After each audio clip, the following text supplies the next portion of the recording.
Alright, what's up, ladies and gentlemen? The Empire Strikes Back. One of my favorite movies of all time. So I watched it last night and I want to review it, just go through why I think it's good, some of the qualities. It came out in 1980, 3 years after Star Wars, the sort of original one that George Lucas directed. This one's directed by Irvin Kershner, who I don't know much about. I know he directed or I think he directed Never Say Never Again, the Sean Connery unofficial Bond movie, which I don't think it's all right. So it's a bit weird. I don't know how important. I mean, I think he did a good job, but anyway, I don't know what happened, what the formula is, but I think it's a really great movie. I mean, it and Star Wars are both extremely good, but it's one of my favorite movies of all time. And I think it's a movie that, even serious film people, like critics or whatever, have to take it, have to acknowledge that it's a very good film. More so than Star Wars. I mean, Star Wars is very original and very exciting and really cool and has a lot of energy and freshness and a really good story, well told. And it's very universal as well. It's got those archetypes. Or archetypal characters that, some of it ties into mythology, but it's characters that you can really relate to. But the Star Wars is a bit more amateurish. This movie is way more epic and way more.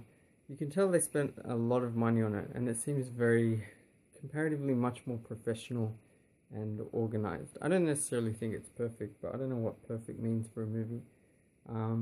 Some of the images in this movie I really love, like the look of Cloud City and the sort of red sunsetty clouds, or the sort of background. The ending when Luke is fighting Darth Vader, the red and the blue glowing, and then the sort of mostly black background, but all those technical, glowing lights, and you've got things like a sort of a railing or a pathway and then just this big drop. It just reminded me a lot of 2001: A Space Odyssey. It's got very bold imagery, very I don't know, I think it's amazing to watch. I remember watching it and just thinking, this is so cool. Like, it's not just a lightsaber battle, it's really an experience. It's in a surreal environment that's just unforgettable. Like, some of the I think one way you could measure movies in terms of their how visually interesting they are is how many wallpapers can you make from the movie using screenshots. And I think Empire Strikes Back would be 500 or something, or at least 100, a very large number, where a lot of other movies, I don't know, Back to the Future, which I think is really good, maybe 50, if that. I'm just being honest sort of rough estimate. It's the same with the way Star Wars had so many iconic things about it. Most movies are lucky to have 2 or 3 things that everyone remembers that moment from it, or that character, or that symbol, or you know what I mean? Okay, so a few other things. The music, I know I keep saying, if you've seen any other videos I really like John Williams. But I want to go in a bit more detail. The music is not just, it's not just like the melodies he's writing. It's also the harmonies, the way some of the themes relate. Han Solo and the Princess is similar to Leia's theme. Leia's theme is da da da da da da da da da, and then Han Solo and the Princess is da da da da da da. Da, da. It's similar chords, and it's the same sort of interval at the start, and the movement is similar, but it's a completely different theme. And when I hear the start of one, I would sort of hum along the rest, or they don't, it's not like they're just the same, but there's a connection, and I don't know if everyone realizes that. Another thing is, it's not just the music, it's the orchestration, and the complexity of it, and also the conducting and the performance by the players. I never used to notice it before, but now I really notice these really crisp, triplet things on trumpets and horns or whatever, and strings, and just crazy things that just sound really, really good. and not necessarily like perfect and but more just like impressive and or virtuosic, or just just it sounds really awesome. They sound like they're completely on top of it, and they're really, you never question it the way you would with some amateur performance of a piece. Anyway, so another thing I want to say with music, let's say compare it to The Godfather. The Godfather has very nice music, but I haven't seen it in quite a while, but I think it's only got maybe 3 or 4 sort of themes, and the themes more or less repeat quite a lot throughout the movie. Another thing is they're not, and look, there's all different kinds of music, and sometimes that's more appropriate. Quality is better than quantity, but what I'm saying is The Godfather music is perhaps as good or whatever, I'm not going to debate that, as Empire Strikes Back music, but The Empire Strikes Back has so much music, so many themes and so many incidental parts for action sequences that go on for 13 minutes, and the music just keeps going. There's little motifs, and then one of my favorite bits is in the asteroid field when they're sort of escaping with the Millennium Falcon, choosing to go into it. Ba ba ba ba ba ba ba ba ba ba ba ba ba. It feels like it's going even higher than what could be like. It's just, I don't know, it just makes it feel even more exciting, the amazingness of what they're sort of doing, and the riskiness, and how it's just such an exciting adventure. It's like it feels dangerous, but it also feels like, yeah, it's just a movie. And how exhilarating to see, especially back in 1980, to achieve the effects, to make it look like the spaceship's going through and there's all these rocks, and the TIE fighters sound so cool, even though it's space, and then they crash. That reminds me, I know I keep jumping around, but another thing, I noticed a few bits where the science doesn't hold up, but the thing is, I'm spoiling it, when they're in that sort of animal, they think they're inside the asteroid, but they're inside an animal, a worm, or whatever it is, and they get out, and they're just standing there, and I just realized, wait, where's the gravity coming from? It's not I can believe if, okay, the Millennium Falcon has some gravity simulator, well, that's pretty amazing, and they never refer to it, but the movie is so engaging, and the other movies, it doesn't matter, but because there are other movies that have a more serious tone where they talk about science, and this movie doesn't do that. They refer to things, but again, it reminds me of Star Wars, where it was like making the future dirty or just casual, and they just talk about science things as if everyone knows that, and it's more about the meaning of those things and what the characters are saying to each other. So anyway, yeah, what are some other, Titanic is another movie where there's a really nice song, and the music's alright, but it's just it doesn't compare. Long story short, most movies have a good main theme, and then that's it. The rest is sort of, it's alright. This movie has 10 major pieces of music, and in between all of that are these really exciting cues and climaxes. There's a part where they get away on the Millennium Falcon, and the music, I forget how it's going up to it, but it finally goes I don't know, it's just the most exciting thing ever. Whatever, I need to get a life, I guess.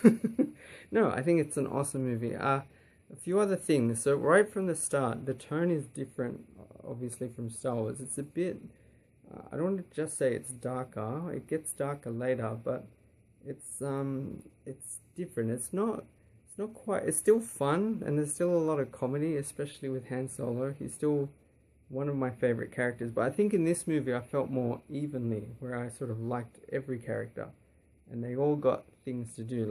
It really affected me the way it's really funny with C-3PO, seeing him throughout the whole movie, just yabbering on, and just saying, sir, I don't know if you're aware, I don't think this, he keeps trying to tell people things and no one's listening. There's a part where Han Solo goes and walks off, and Lando Calrissian says, hello, Leia, and And then C-3PO asks, "Hi, I'm C-3PO," and he just ignores him. He walks away from C-3PO, and I don't understand humans.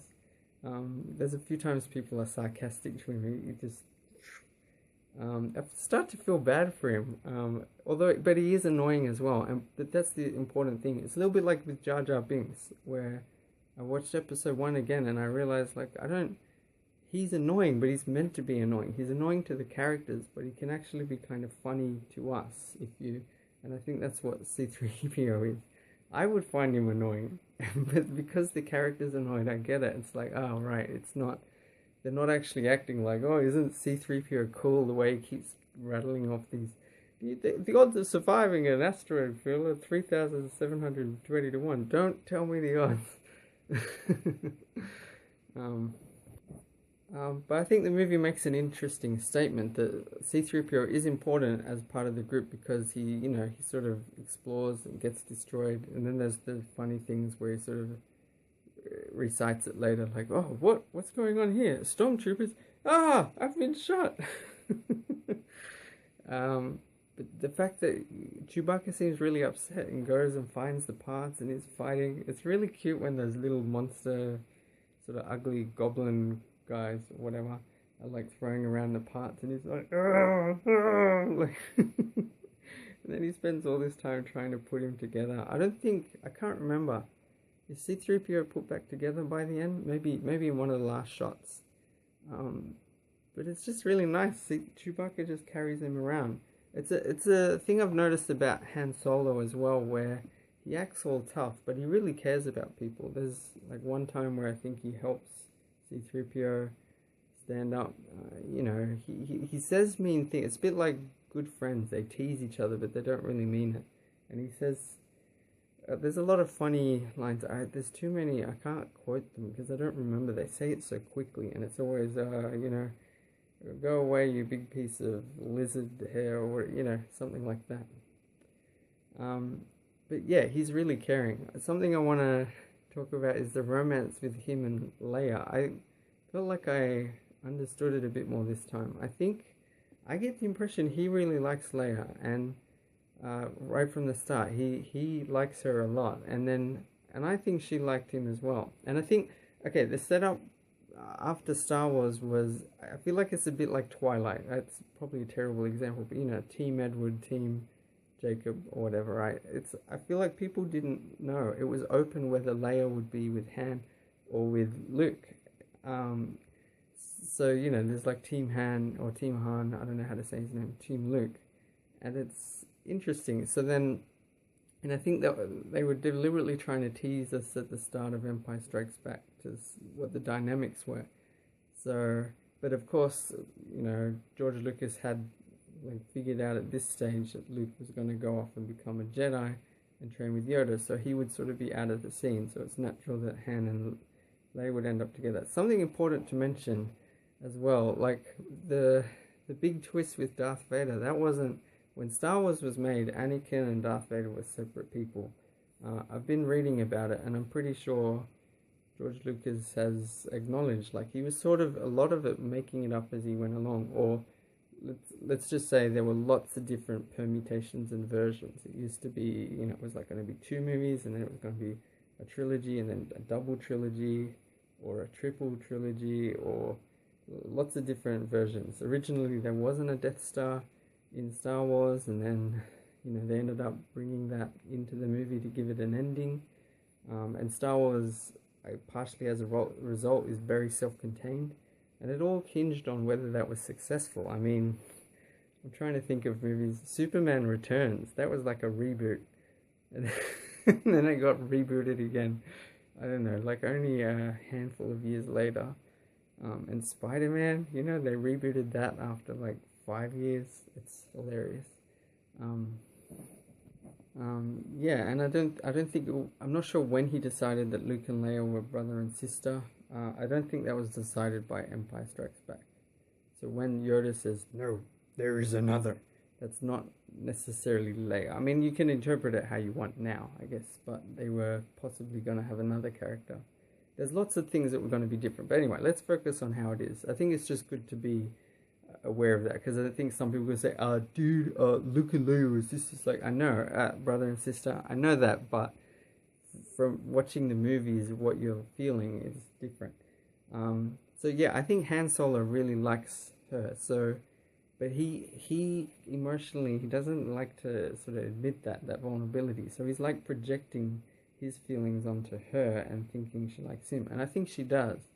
But she's also a bit similar. She won't, for some reason, maybe she's trying to be professional, or she's like not wanting to admit that she likes someone like that, that's sort of a scoundrel, or rough, or just sort of seems tough or indifferent, even though she might be attracted to that. So then, yeah, because of that, he's I just really like the way he treats her at the start. Like, I'm not saying it's good, but it's just kind of cute. It's really saying that he likes her, and then he says, "Oh, I'm going now," and she just sort of stares at him. It's like, "Well, don't get all mushy on me," and just walks off. And the way they argue, I like, they're sort of arguing in an archway, and a lot of movies, a lot of directors, you'd have this sort of dramatic moment, and this movie is full of comedy. They're just in like a pathway, and people are just walking past, and they're saying things, and then they have to move out of the way of people. It just makes it so much more real and spontaneous, and it's just not as serious. I think it works really well. Another element I really like is with the Millennium Falcon, the way it has errors all the way through. Like they're just having so much trouble fixing it. And I really like Harrison Ford's acting. I think he's good at drama and comedy, and most important thing, being true to his character. I think that's very impressive when a dramatic actor or just an actor can do comedy well. And yeah, the way he yells at Chewbacca, no, this goes there, that goes there, got it? And just you can sense his frustration, and then his cockiness. There's at least a couple times where he's like, "Yeah, well, watch this." Nothing happens, and Leia's like, "Watch what?" And it's like an awkward moment, but then he says, "It isn't fair. This is not fair." And then Lando Calrissian says the same thing later. It isn't fair. Speaking of echoed lines, there's I think every Star Wars movie has like "I promise." It's just a funny thing I've noticed. You will become a Jedi, I promise. I think Luke in this one says, "I will come back and finish my training, I promise." It's just a really funny sentiment. I know there's other ones, like "I've got a bad feeling about this," and a few others, but okay, I'll just keep jumping around. Another element I really like is just the plot. Again, like Star Wars, now that I'm an adult and I actually understand what's going on, I think it makes a lot of sense. It actually flows really well. It doesn't have like plot holes that can bug you sometimes. There's a lot of things that are explained in the lines, and there's a good reason for it, and it creates real tension and excitement, the way things happen. So, for example, let's talk about some of the darkness. What happens to Han Solo? The fact that the Emperor and Darth Vader have this simple plan to basically torture Han Solo and possibly Leia or whatever, like just create tension, because they now know that Luke will have a sense, be able to sense it in the Force, and then be tempted to come to try to save them. To lure them. Like that's very dark. That's and very evil, and also a very simple, powerful plan that ends up working. When they say the Empire Strikes Back, the Empire really it goes pretty badly for the rebels, I guess. I remember seeing that thing though when he turns into carbonite when I was a kid, and it was just scary. Not like it disturbs you, but it's exciting and cool to watch. It's like that kind of movie is super engaging as a kid, but yeah, it's scary. And a lot of things in Star Wars, I used to think all that stuff was real. Like, I didn't think in detail about it, but I just sort of thought that something good about the movie is it doesn't take time to explain everything. It only explains the things you need to know. So like Carbonite, we sort of find out he can possibly live, but it's risky. It's disturbing as well that they were planning to use the Carbonite for Luke, and then they thought, oh, we better test it, we don't want him to die. Or we'll do it on Han Solo. Just the idea that his life is that, like, the Empire doesn't care if he dies, that's fine. Oh well, we'll compensate Boba Fett if he dies. So, and that's just scary. I guess it's just to create tension that he's gonna die. I know Harrison Ford wanted his character to get killed off, like he felt it had served his purpose. But anyway. So yeah, when you're a kid and these movies don't explain anything, for all I knew, because I saw these movies very randomly. I wasn't like conscious of. I'm watching Empire Strikes Back, which is episode 5. I'm watching it from start to finish. It's the second movie in the Star Wars series that was made. I didn't know.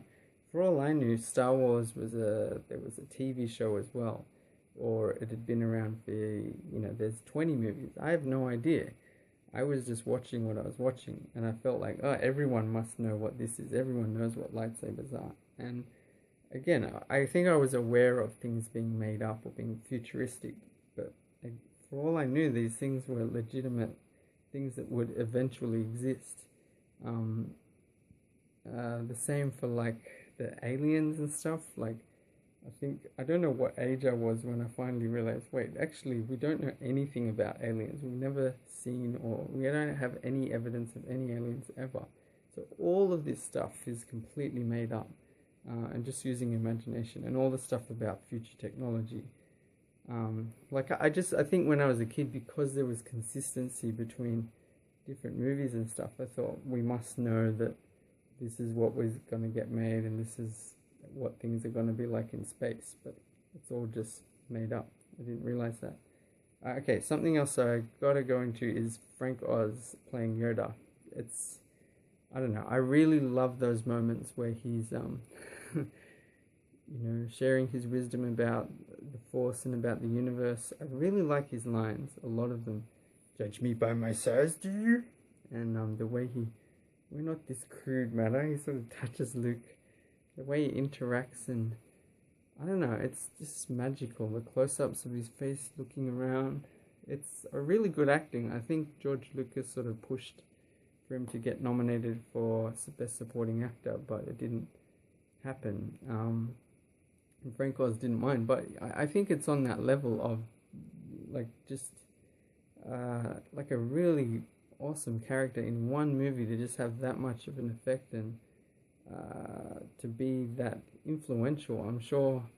I was very moved. I know the movie really well, but especially, maybe that's something I should say, is there's so many moments that are like unforgettable cinema sort of cool moments, like when Yoda, Luke's really trying, and that's another thing, he's not like an annoying character that doesn't want to try or that's just impatient. Like, I know Yoda says he's impatient, but he's impatient in more of a subtle way. But he says, you asked the impossible. But this is after he's tried and he made some progress, and then Yoda takes a breath and just, the ship rises and then the music crescendos. And the way it just builds up. And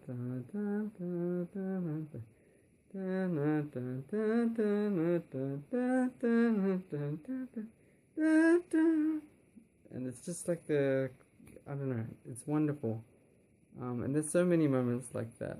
I'm trying to think. Other unforgettable things when, Luke's hand is chopped off unexpectedly, and Luke, not Luke, I am your father, that's a misquote. No, I am your father. I am your father. It's funny that David Prowse didn't know that, the guy playing Darth Vader. I think only 5 people knew at the time that it was filmed, or possibly even until it was released. I'm not sure, because some of them may have been. Yeah, I think David Prowse said Obi-Wan killed your father. He didn't know that it was going to be overdubbed. Anyway, so one thing I like about Empire Strikes Back, to me, it's a romance, it's an action. The action is really good. It's visually really interesting and exciting. As a sequel, really important to mention, actually, I keep jumping around, but like if you got like Home Alone 2, Lost in New York, right? It's just Home Alone, but in New York. And Gremlins 2, the new batch, it's like just more Gremlins. Back to the Future is sort of just part 2 is just sort of in the future instead of the past, but the plot ends up being kind of similar. Basically, I'm just saying a lot of movies, the sequel repeats the first one. Die Hard 2, it's just Die Hard on a plane or at an airport, right? So it's good that they didn't do Star Wars in New York, or for the sequel like Star Wars. This time it's personal and it's just the same story. It's a like completely different story. So that's another good thing. It's bold. It's interesting that it takes the chance to be dark and not have a typical ending. Some people have said it doesn't have an ending, and I think that's, just look at it slightly differently. Let's say Luke had defeated Darth Vader and killed him at the end instead of sort of being beaten, and then at the end they flew off, and then they had an award ceremony, and he got a thing, and Chewbacca and Leia got prize awards, and it cheered, and then and then everyone would be like, wow, what a cool, like, it's got an ending. The thing is, it's not much different from that. Just because the good guy loses, and just because they don't have a ceremony, doesn't mean it doesn't have an ending. It had a climax. That's what it needed. Just because it was a dark climax, I mean, that's really cool. I mean, how many movies have that kind of a dark, epic, confusing, like, I think at that stage people didn't know, is Darth Vader telling the truth or not? And then Return of the Jedi makes it certain. Obi-Wan explains. So yeah, I just think it's epic. There's other little moments, like when Luke calls for Leia and Leia senses it, and there's just, it echoes in the first one where Obi-Wan talks to Luke, and then he sort of is floating there, and he turns off the equipment. She's just like sort of staring as they're floating through space, on the Millennium Falcon, and just turn around, I've got, and then they know where he is, and they grab him, and it's, and just there's other things that like remind me of dreams, like the way Luke falls and then he's hanging on that thing, like that's scary, that's like a nightmare. And he's only got one hand, and he's trying to climb up and can't even get in, and it's like all hope is lost. So there's the part where they walk in for the dinner and Darth Vader's there, and that's, I think the line's right before it. They're saying, don't worry, the Empire won't be here anytime soon or whatever. And the Darth Vader's right there. Choof, choof. Would you like to join us for dinner, Solo? Look, I don't know. I don't want to keep talking. It's one of my favorite movies of all time. And it's, again, I don't know if it affected my mood or if I just feel lonely or whatever. Maybe just need to get more active. I don't know. But, it's affected me. I think seeing Han Solo going to Carbonite, I know it's a movie, but I'm getting so invested in it and excited, and I really like Han Solo. And like all the other characters, so to see things happen to them, it's like it's stressing me out. But I know it's a movie, and I know what happens in Return of the Jedi. I'm just not thinking that far ahead. I'm not worrying. I know them really well, and I know I really like them. Just another thing with Empire Strikes Back. It's hard, I think, in some ways to say what's good about it. Like, it has so many exciting moments, so much color, really good music, a really good story. It's more, to me, the mystery is, how is it that other movies manage to be so flawed or boring or dull? That's the question. Like, every movie should be like Empire Strikes Back or Star Wars. And I think it is a huge achievement that Empire Strikes Back managed to, I think, like, match the level of the excitement of Star Wars. You also got to keep in mind, most of Star Wars, takes place, even though it's in exotic locations, technically, a lot of it's on the Death Star, walking around, or on Tatooine, walking around in closed spaces. It's very well made. It makes you imagine this big world, but it's relatively intimate, and the finale is really awesome with the, so it kind of has a nice purity. Like if I think of Star Wars, mainly I think of white and yellow, like the desert and the Death Star. It sort of has this very pure and simple. Empire Strikes Back is this huge thing. There's Hoth, this ice planet, and these huge things, and they're flying around and whatever. And you've got the Cloud City, which is totally different, and Dagobah, and this really hilarious little guy that's saying mine, mine, mine. Now there's a really classic moment when he first sees Yoda, and Yoda says, "What do you seek?" And he's whatever. Luke says, "I'm looking for someone." "Found someone you have, no?" and he says, "Maybe I can help you."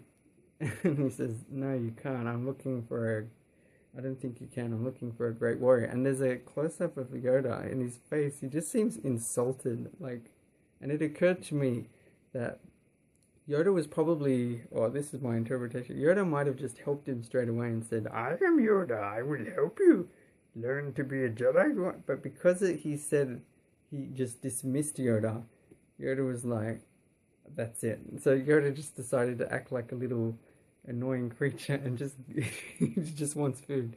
Seeing it, knowing that Yoda is this Jedi Master, is hilarious, and I think it makes sense. It reminds me of like Buddhism or like monks or something, where it's like he's testing Luke to see, and I think Luke's response makes a lot of sense if you assume that Yoda is not a Jedi Master. But that was the big mistake. I understand that Luke's impatient. He wants to find Yoda, and he's like, this little creature's annoying, but he's not smart about it. He should have.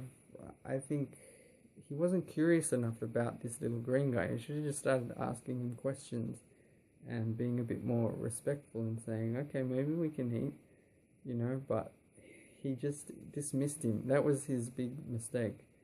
I really like after Yoda has lifted the ship, he says, Luke says something like, I don't believe it. And Yoda says, "That is why you fail." There's so many good lines with Yoda. "I'm not afraid." "Oh, you will be. You will be."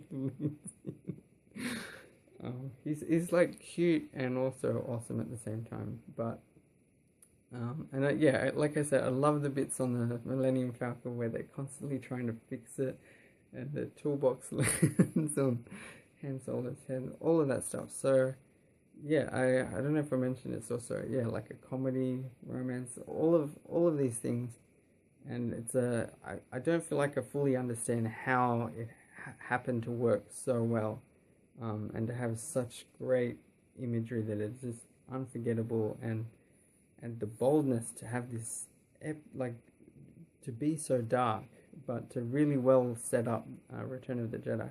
Anyway, I hope that you get something from that. I really like it, so whatever. Leave a comment if you want. Subscribe to my channel. Yeah. Sorry. Bye.